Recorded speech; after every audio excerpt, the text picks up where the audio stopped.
Welcome to డి6. This is professor Vinod Kumar. ట్రంప్కు మళ్ళా కోపం వచ్చింది. ఇవాళ డెమోక్రాట్లకు నిధులు ఇస్తే తీవ్ర పరిణామాలు. మస్క్ అమెరికా అధ్యక్షుడు హెచ్చరిక, ఆయనతో బంధం ముగిసినట్లనన్న ట్రంప్. అంటే ఇవాళ ట్రంప్కు మస్క్కు ఎంత యుద్ధం అంటే అధికార పీఠం కోసము ట్రంప్ తర్వాత నేనే రావాలని చెప్పేసి ఇలా ఎలన్ మస్క్ ప్రపంచ కుబేరుడు ఇవాళ తన యొక్క రాజకీయ చతురతను ఇవాళ రాజకీయ భారాలను అస్త్రాలను సంధిస్తున్నాడు. ఆ అస్త్రాలను సంధించడంలో భాగంగానే ఈరోజు తన యొక్క నిజస్వరూపాన్ని అంటే ఆయన అధికారం తేవడానికి ఈయనను వాడుకున్నాడు. ఈయనను అధికారం కూల్చేయడానికి ఆయన యొక్క బలహీనతలను ఇవాళ మస్క్ వాడుతున్నాడు.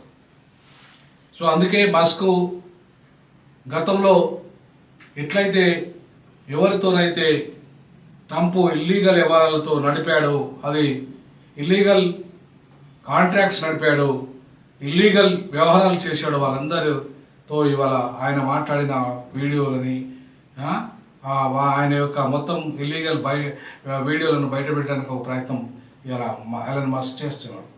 ఎలన్ మస్క్ ఎక్కడి దాకా పోయాడంటే, ఎలన్ మస్క్ ఇవాళ నువ్వా నేనా, డెమోక్రాటిక్లకు ₹1 ఇవ్వను, ఇస్తే ఊక్కునే సవాలే లేదు, ఎలన్ మస్క్ తెగతెంపులే, ఆయన నా కుర్చీకి ఎసరు పెడతాడా, ఆయన ఇప్పుడు 3వసారి ఆయన మళ్ళీ దేశాధ్యక్షుడు అయ్యే పరిస్థితి లేదు కదా. మరి ఇవాళ ఆయన దేశాధ్యక్షుడు కావాలంటే ఆయన కుర్చీ ఆయన కరెక్ట్గా లేడని చెప్తేనే కదా ఈయన వచ్చేది రేపు అధికారంలోకి.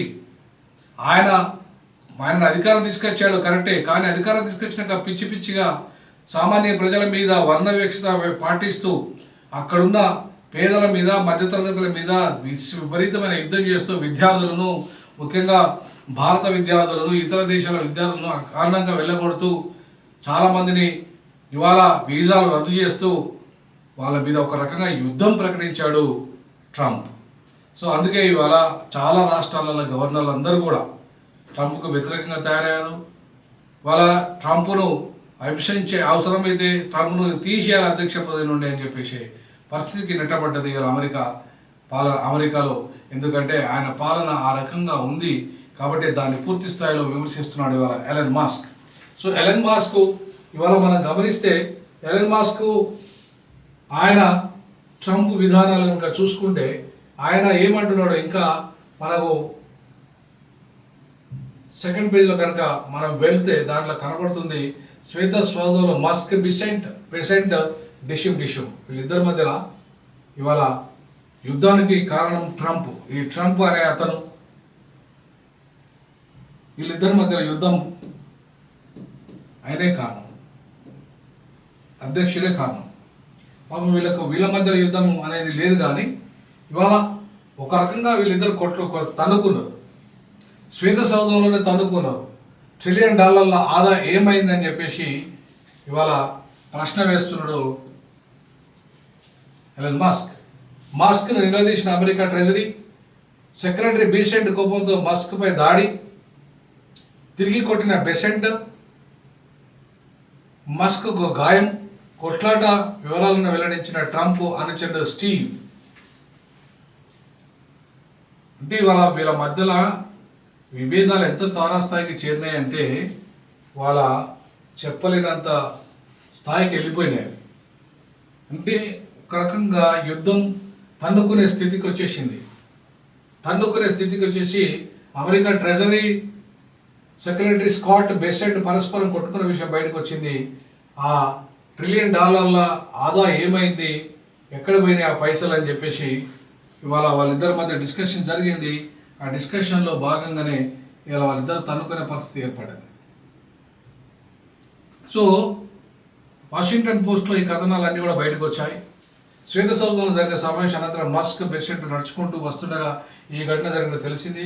నువ్వు ప్రభుత్వానికి $1 ట్రిలియన్ ఆదా చేస్తానని హామీ ఇచ్చావు, కానీ ఇంతవరకు చేసింది ఏమీ లేదు, ఇంతకు నువ్వేం చేస్తున్నట్లు అని బెసెంట్ మస్క్ను ప్రశ్నించాడు. నువ్వు పూర్తిగా మోసగాడివని ఆరోపించారు. ఆగ్రహంతో ఊగిపోయిన మస్క్ ఒక్కసారిగా బెసెంట్పై దూసుకెళ్లారు. రగ్బీ ఆటగాళ్ల తన కుడి భుజంతో బెసెంట్ పక్క ఎటెంకను గుద్దారు. వెంటనే బెసెంట్ కూడా మస్క్ను తిరిగి కొట్టాడు.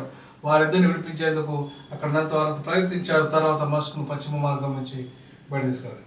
అంటే ఇవాళ $1 ట్రిలియన్ ఆదా చేపిస్తానని నా చెప్పే వ్యక్తివి నువ్వు. మరి ఏమైంది మరి ఆ $1 ట్రిలియన్? ఎందుకు ఆదా కాలేదు? ఎందుకు ప్రభుత్వానికి ఇవాళ చెడ్డ పేరు వచ్చే విధంగా వ్యవహరిస్తున్నావు?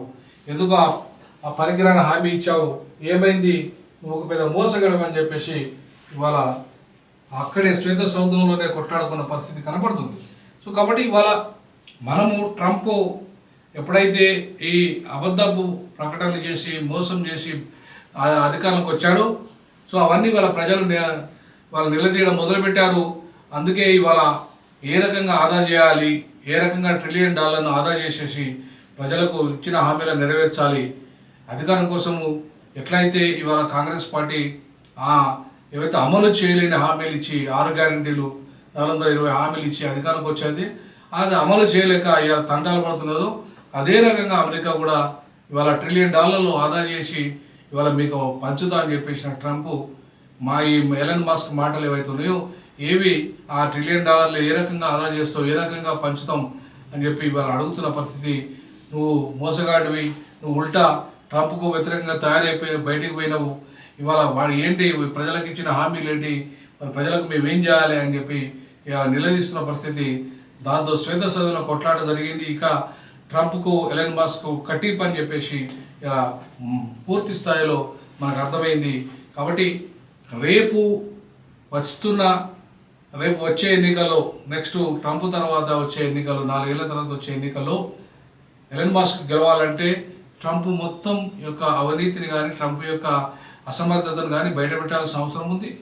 తాను వస్తే ఏ రకంగా అమెరికాను అద్భుతంగా ముందుకు తీసుకెళ్తాడు, స్పేస్ టెక్నాలజీలో కానీ ఇంకా మిగతా రంగాల్లో కానీ ఎట్లయితే ఇండివిజువల్గా తన కంపెనీస్ డెవలప్ చేసుకుంటూ ప్రపంచ మార్కెట్లో టెస్లా కానీ ఆయన కంపెనీలన్నీ కూడా అద్భుతంగా ముందుకెళ్ళినట్టుగా ఇవాళ అమెరికాను ఒక రకంగా ఆయన ఆదుకుంటున్నాడు అన్ని రకాలుగా. మరి అట్లాంటి వాడి అమెరికా అధ్యక్షుడు అయితే ఏ రకంగా ఉంటుంది అనే విషయాన్ని ప్రజల ముందుకు చర్చ పెట్టబోతాడు. ఖచ్చితంగా ఎలన్ మస్క్ నెక్స్ట్ అధ్యక్షుడిగా శ్వేత సౌధంలో అడుగు పెడతారా, పెట్టే అవకాశం ఉందా అంటే ఉందనే సమాధానం చెప్పాల్సి వస్తుంది ఈ రకంగా చూసుకుంటే. సో కాబట్టి అది కాలం నిర్ణయిస్తుంది. కాబట్టి మీ కామెంట్స్ కూడా ఇవాళ తెలియజేయండి. మన ఉద్యమ ఛానల్ షేర్ చేయండి, లైక్ చేయండి, కామెంట్ చేయండి. జై భీమ్, జై పూలే, జై పెరియార్.